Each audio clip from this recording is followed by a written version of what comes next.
Are you ready? Okay. I call the policy committee meeting to order. Thursday, October 24th. This is our regularly scheduled meeting. It's 1:30. We have in attendance Ms. Heil, Mr. Campbell, Mr. Michaelis, Mr. Birch, and Mr. Steele. Mr. Flynn is absent today, so Mr. Steele is in his stead. And I'll be here temporarily until vacancy. Mayor, get here a little bit later. Okay, great. Thank you. That was Mr. Michaelis speaking. We usually have the person over there named Craig do the public involvement announcement. Is anyone else confident to do I it? can do that. You can- I am Craig today. Craig today, okay, I'm sorry, I'm looking at you're on the wrong side from me, so go ahead, thank you. Teresa Brewer. All of our meetings are open to the public, and we welcome the public participation comment. Usually staff will provide a report, and then the committee will discuss and take comments, and then take action. Thank you. We have before us an agenda. Has anybody got any proposed modifications to the agenda? Move to approve. Moved and seconded, thank you. Any objection to unanimous passage?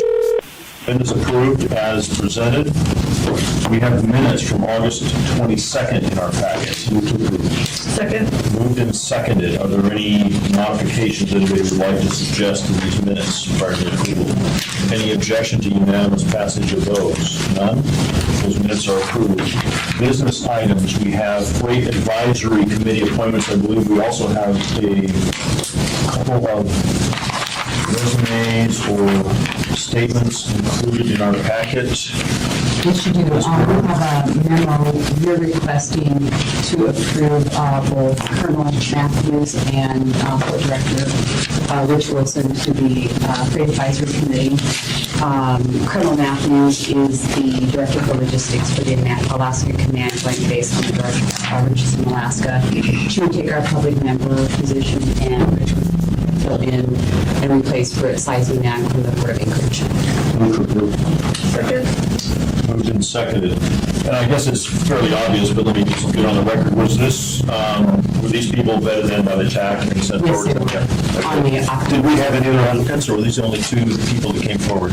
only two positions at this time. All right, any discussion from the public on these two nominees? Any discussion from the board, the panel, the committee? None? Any objection to unanimous approval of these two nominees? None? Okay, those two people are approved, thank you. I almost feel like we're not getting our money's worth here. Do we want to drag this out a little bit? Informational reports. We're now on to the Glen Highway third lane project update.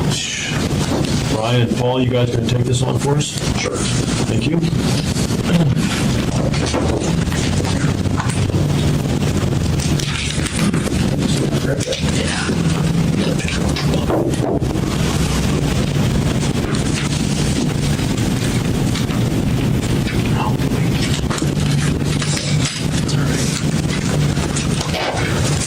I'm Brian Schumacher. I'm a project manager with the Department of Transportation. What the department is planning on doing is adding a third lane from Highland Interchange to beyond Artillery. We wanted to extend existing. Sorry about that.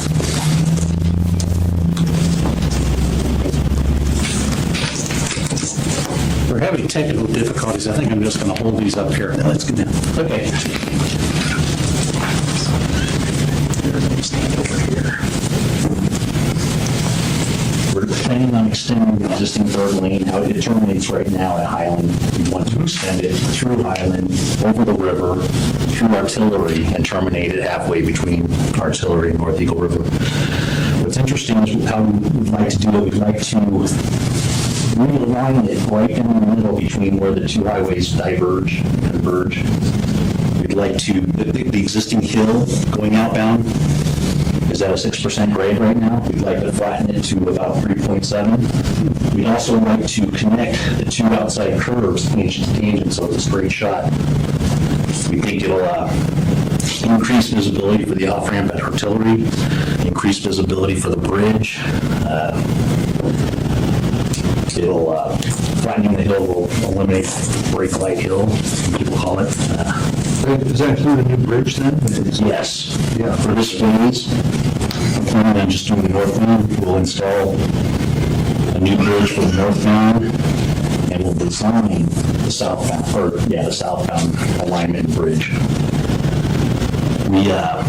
Early on, we studied on the existing bridge and found out that it wasn't worthwhile to modify it to bring it up to current seismic standards. So We just had a project out there recently, didn't we?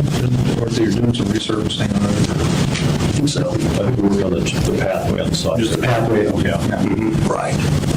We'd like to keep the pathway intact. This is what the sections will look like. This is the cut section, obviously, on top of the hill. This will be the fill section down at the bottom. We're going to have 3 lanes both ways with provisions for high occupancy vehicle lanes in the middle in the future.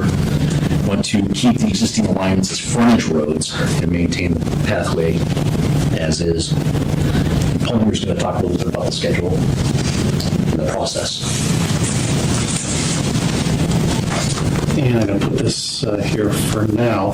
But we're doing this as a design-build project because mainly you can get it done a little bit quicker, and there are some more certainties once you get moving. Right now, I'm with HDR Engineering, and we're working for the state to help them do the procurement, do the preliminary design. So right now, we've pretty much got a preliminary design done, and we're going to put that out to a proposal to design-build teams.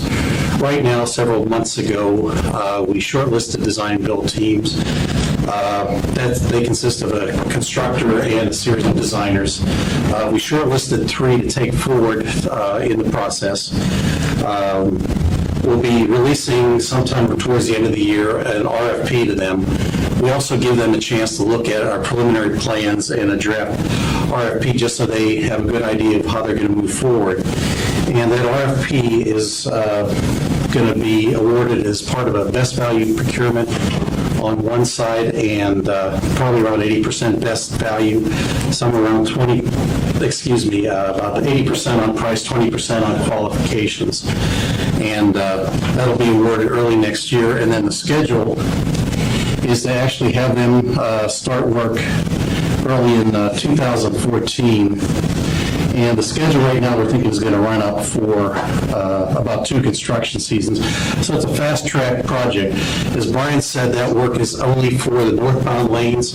We're also asking them, so we have everything basically planned for the future, to give us a 100% design so we can actually go out to bid at a later date for the southbound lanes.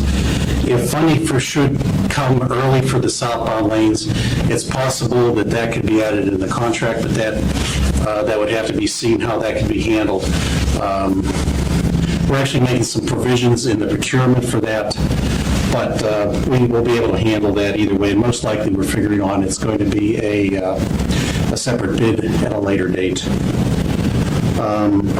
We're doing right now all the environmental baseline studies needed for an environmental document, as well as the permits.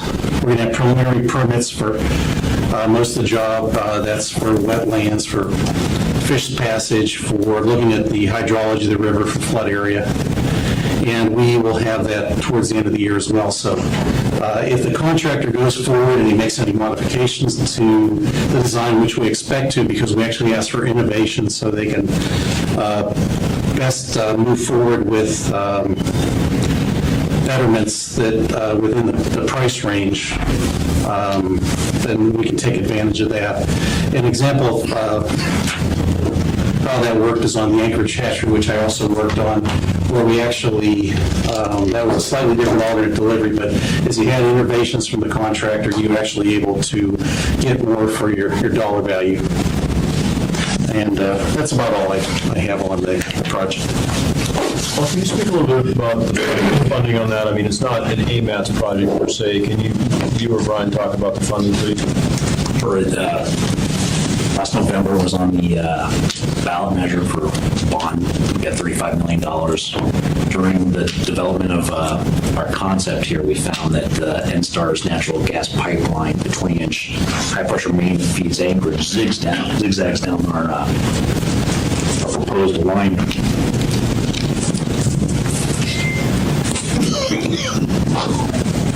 It's actually a very bad place for it. Yeah, it follows the west side of the highway until it gets to Eagle River, crosses Eagle River, and then comes up where we'd like to put the highway. So the department at this point is requesting the additional $10 million to relocate that pipeline outside where it belongs, so we can proceed with the construction of the new alignment. Okay, thanks. Does anybody have any questions? There must be some out there. The public, let's let them go first. Anybody? Some silence. Okay, anybody on the panel, Chris? $10 million? That seems like a lot of money for how many? 500 feet of 5 meters feet. Was that 4,500? 4,500, okay. Yeah. Mile, 20-inch high pressure. Yeah. Yeah. I'm just working on a LID with Instar for 6-inch line, but yeah, big number. I don't know if the 10 million is all for the pipeline. Yeah. That construction, the moving of that pipeline, is that going to interfere with schedule at all?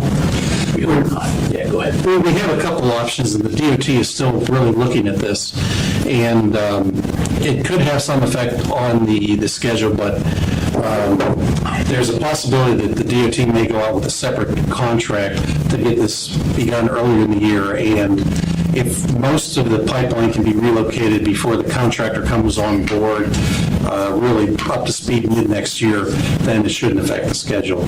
We may, so we lower the risk of claims, we may combine the pipeline relocation with the contractor's work per se, and then we'll have to look at, we might have to take it out into part of another year, because he won't really be able to start until all the contracts are signed. So is it within your contract and all the analysis, environmental analysis that was done, or do they have to do it all separately? We'll have the environmental analysis required for that.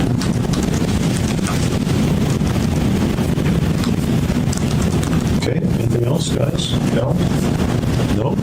One thing I'd just like to add, that we have a public meeting in Eagle River tonight at Greening Middle School at 5:30 p.m. Okay. Thanks, guys. Thank you. The 2014-2015 UPWP public release. You have a memo before you, and basically we're anticipating an increase in our budget to slightly over $1 million due to the urbanized boundary area for AMATS and the MATS 21 calculation. We're still waiting formal notification. When you review the budget, you'll see an increase of staff, and we've been operating with 2 staff.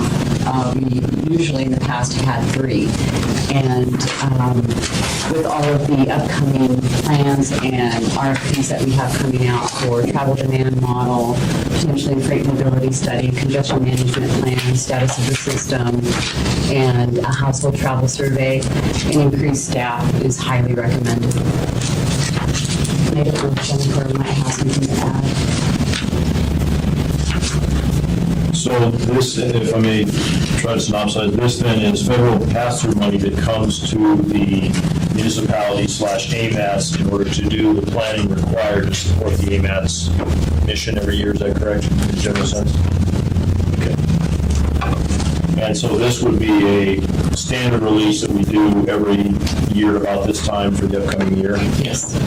And this is the next 2-year cycle, right? Okay, because UPWP is a 2-year plan, and so this is a brand new 2-year plan. Okay. And again, I assume the TAC has gone through this as well? Or have they? Yes, but we're having a work session on it. Okay.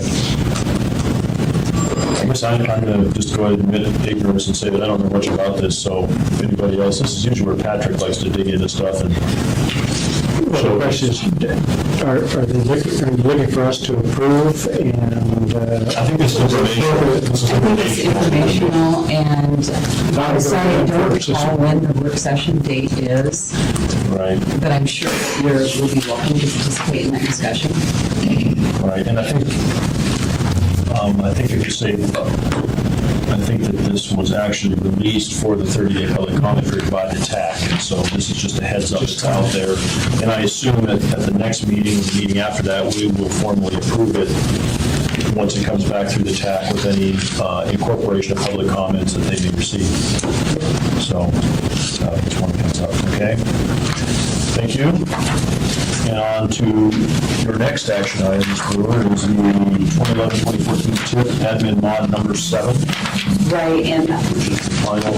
Right, and you have narrative there, and there are just some slight changes to the compensation for the federal teacher and the pro project cost, and you can see that in red, and I am going to defer probably to DOT or Jennifer Witt. I'm less familiar with this. And I guess Bart Rudolph is supposed to be here today. At least that's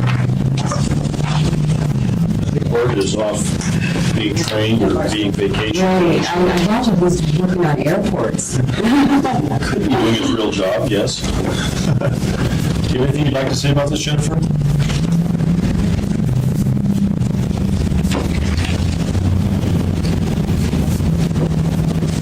No, I was not present at the last TAC meeting, and I see Cindy is here, and perhaps she has a little bit more. Would you like to say something? I mean, I'm not sure, there's no action required. It was just, it was a minor amendment that fits within the policies that can be approved by the technical advisory committee, and it wasn't, Okay. it's just for informational to the policy, let us know what they did, what we did. Okay. So I guess I'll summarize and just say that, of course, the program for the year is obviously a flexible document. It gets modified as projects are moved forward, costs change, anticipated events happen or don't happen according to the schedule that's brought forward. And so as a reflection of that, we have these quarterly updates to the program. And I would say in a general sense, they're more bookkeeping than really anything that's materially changed in the program or the intent. It's more just a matter of keeping up with the day-to-day dollars as they become known at each quarter. To my knowledge, nothing has changed substantially. This is just a bookkeeping thing or FYI. They've changed a few numbers and there's really no shift in the program or the projects either. So I would say that's what that is. Okay. So unless there's any further comments or questions about that, we come down to the item number 7, the moment when everyone can make their 2 minutes of fame well known by giving committee comments. Mr. Steele, did you have any comments? Okay, Mr. Birch. I'm speechless. Mr. McHale, could I take their full minute? By all means. No comments. Well, No comments. James, I forgot any Oh, comments. actually, I could make a comment. All right. I would just like to point out that on September 20th, I believe, the department released for comment draft regulations dealing with the PM 2.5 issues in Fairbanks. There are some edits in that, those proposed regulations that are statewide. And we would encourage everyone to take a look at those and to comment on them if you find that they would be something you should think about for this community. So, I've got a question for you. Where are we at with our moving forward in our maintenance area versus non-active area versus? our limited maintenance plan, Yeah, where is that? we were supposed, Fairbanks, back up. We submitted, the Department of Environmental Conservation submitted second 10-year plans as required for Anchorage and Fairbanks, and we did it in the format using what's called a limited maintenance plan, which was in essence, we took a new chapter, added a new chapter onto our existing attainment plan to describe how we are meeting our attainment. We don't we need to necessarily do conformity and budgeting more, that we feel that we could use the monitors, the actual monitors, to show that we are meeting our requirements. Fairbanks has had their LMP amended and approved, not amended, but approved by EPA, and that went into effect October 7th or 8th. It's taking a little longer with Anchorage because, if you recall, we did a number of SIP amendments really quick as we were trying to take the INIP program out. So we took the INIP program out, and then we did another SIP update where we used a new MOVES model. So we have a MOVES budget so that AMATS would be able to do its conformity, and then we set in another, this LMP. They're trying to do an action to approve all of the amendments at once. The INM one has been approved, but this MOVES one has not been approved. So they're combining the two Can you submittals. explain what MOVES is for those that may not know? MOVES is the EPA-approved mobile model that you must use when you're using conformity or developing your emissions budgets. Okay, so the short answer is we're trying to get it through EPA, but it's still there. Do we have an estimated date when that will happen?